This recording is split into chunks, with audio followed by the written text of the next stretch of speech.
সব বিশেষজ্ঞরাই এটা বলছেন যে এই কনভেনশনাল ওয়ারফেয়ারে যাওয়ার মতন ক্ষমতা ভারতের এগেনস্টে বিশেষত বাংলাদেশের তো নেই, পাকিস্তানও এই মুহূর্তে সেই রকম কোনো কনভেনশনাল ওয়ারফেয়ারে যাবে না। চায়নাও কিন্তু তাদের পলিসি বদল করেছে। চীন সীমান্তে উত্তেজনা তৈরি করার চেষ্টা করছিল এলএসিতে, কিন্তু এখান থেকে তারা সরে এসেছে এবং ভারতের সঙ্গে একটা বন্ধুত্বপূর্ণ তারা ডেভেলপমেন্ট চাইছে এই মুহূর্তে এই জায়গায় দাঁড়িয়ে।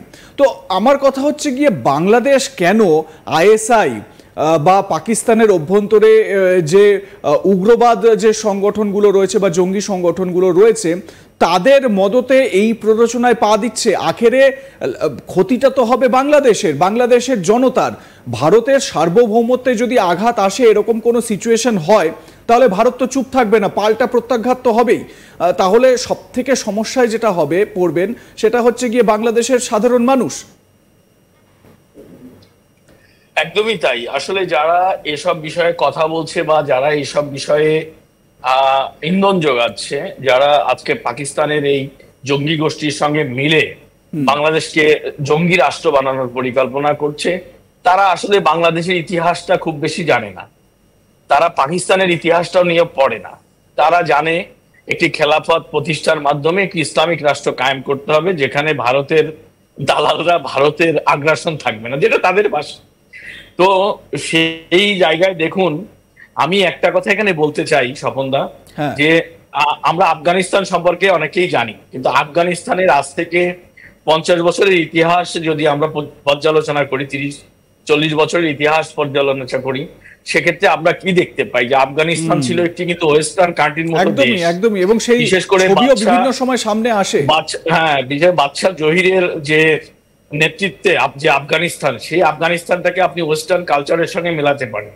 সেখানে যেভাবে উন্নতি হচ্ছিল, মানুষ নারীদের জন্য যে নারীদের পুরুষের মহিলারা শর্ট স্কার্ট পরে বেরোতে পারতেন আফগানিস্তানের রাস্তায়, শিক্ষা ব্যবস্থা, সেই আফগানিস্তানটাকে পাকিস্তান আমেরিকার ষড়যন্ত্রে যেভাবে জঙ্গি রাষ্ট্র বানানো হলো, এবং আজকে যে তালিবান শাসন, সেই তালিবান শাসনের কি ফায়দা আফগানিস্তান পেয়েছে, এই ওয়াসামা বিন লাদেন কি ফায়দা পেয়েছে? আজকে বিশ্বের বুকে তারা সন্ত্রাসী হিসেবে চিহ্নিত হয়েছে।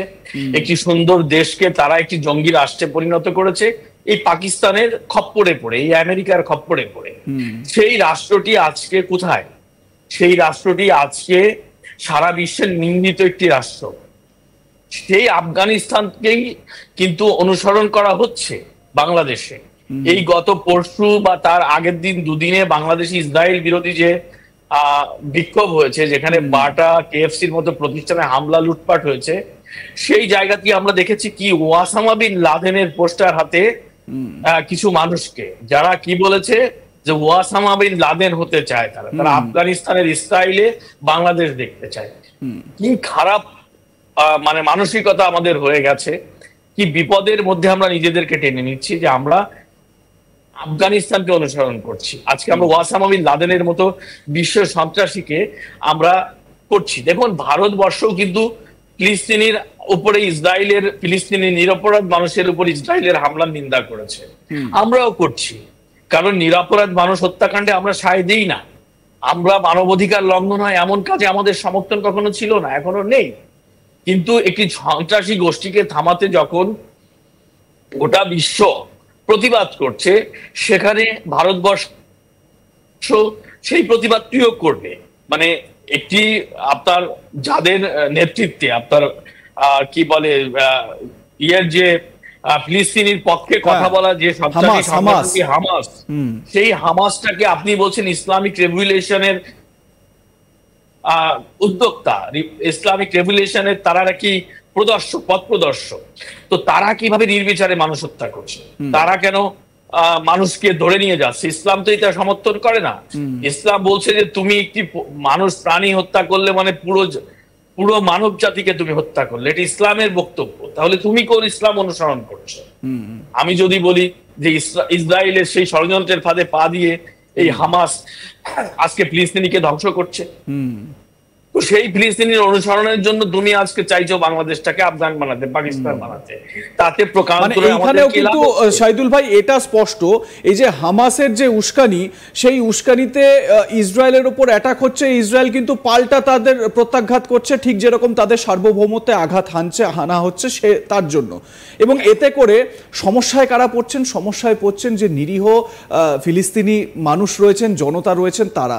ঠিক এটাই আমরা বলার চেষ্টা করছি যে ভারতের সার্বভৌমত্বে যদি আঘাত আসে, ভারত চুপ করে বসে থাকবে না, আর এর খেসারত দিতে হবে বাংলাদেশি সাধারণ জনতাকে। আমি আপনার কাছে আলোচনায় আসবো, তবে শাহিদুল ভাই, তবে তার আগে একটু আমাদের দর্শকদের বলে রাখি, এই শিলিগুড়ি করিডোরের কথা বললাম, সেখানে এই S-400 anti missile defence system সেখানে মোতায়েন করা হয়েছে। তার পাশাপাশি ভারতীয় বায়ুসেনার মিগ যে বিমানগুলো রয়েছে সেই বিমান তো রয়েছে, তার পাশাপাশি যেটা আমি বললাম যে এই রাফালের একটা গোটা স্কোয়াড্রন হাসিমারা বায়ুসেনা ঘাঁটিতে সেখানে মোতায়েন রয়েছে। এবং এর পাশাপাশি ত্রিশক্তি কর্পস, যারা বেশ কয়েক মাস আগেই, কয়েকদিনের মধ্যেই আপনারা আজ তাক বাংলা সার্চ করলে সেই ছবিও পেয়ে যাবেন, সেই ত্রিশক্তি কর্পস কিন্তু জলপাইগুড়িতে তারা একটা তাদের এক্সারসাইজ তারা সেখানে কন্ডাক্ট করেছিল। এবং তার পাশাপাশি T-90 ট্যাঙ্ক, সেই T-90 ট্যাঙ্ক মজুত রয়েছে, ব্রহ্মোস ক্রুজ মিসাইল সেখানে মজুত রয়েছে। অর্থাৎ বাংলাদেশের বুঝে যাওয়া উচিত যে তাদের কিন্তু এবারে সমঝে চলা, বাংলাদেশ বলা ভুল, মোহাম্মদ ইউনুস এবং তার উপদেষ্টা মণ্ডলীর বোঝা উচিত যে নিজের দেশের স্বার্থে একটু সমঝে কথা বলা এবং ভারতের সঙ্গে বন্ধুত্বপূর্ণ অবস্থানে যাওয়াটাই কিন্তু তাদের জন্য কাম্য। এবারে শাহিদুল ভাই আপনার কাছে আসছি, আপনি তো এই দিকটা বলছেন, মানে উস্কানি দেওয়া বা এই সমস্ত প্ররোচনা দেওয়ার কথাগুলো বলছেন। আরও একটি বিষয় খুব উল্লেখযোগ্য, সেটা হচ্ছে গিয়ে বাংলাদেশ সেনাবাহিনীর কয়েকজন অফিসার যারা নাকি স্পেনে, টার্কি মানে তুরস্ক এবং ISI এর বেশ কয়েকজন সিনিয়র অফিসিয়াল সেখানে রয়েছেন, তাদের মধ্যে নাকি একটা সেখানে নাকি গোয়েন্দা মিটিং বা গোয়েন্দা আলোচনা সেখানে সংগঠিত হয়েছে। এবারে এই যে প্ররোচনা দেওয়া বা উস্কানি দেওয়া, আমরা জানি যে তুরস্কের একটা অভিসন্ধি রয়েছে, প্যান ইসলামিক একটা ডেভেলপমেন্ট সারা দেশে ছড়িয়ে দেওয়া, সারা বিশ্বে ছড়িয়ে দেওয়া, যদিও সেটা মানে তাদের উদ্দেশ্যটা যে কতটা সুন্দর সেটা নিয়ে তো অনেক প্রশ্ন রয়েছে। কিন্তু এই যে উস্কানি দেওয়া, এই উস্কানি দেওয়াতে কিন্তু শুধুমাত্র পাকিস্তান বা ISI নয়, তুরস্কের মতো দেশও কিন্তু জড়িয়ে পড়ছে, এই বিষয়গুলো সামনে আসছে। দেখুন, একটা জিনিস আমাদের মাথায় রাখতে হবে, পৃথিবী কিন্তু ধর্ম দিয়ে চলছে না। ধর্ম তো বিশ্বাসের ব্যাপার।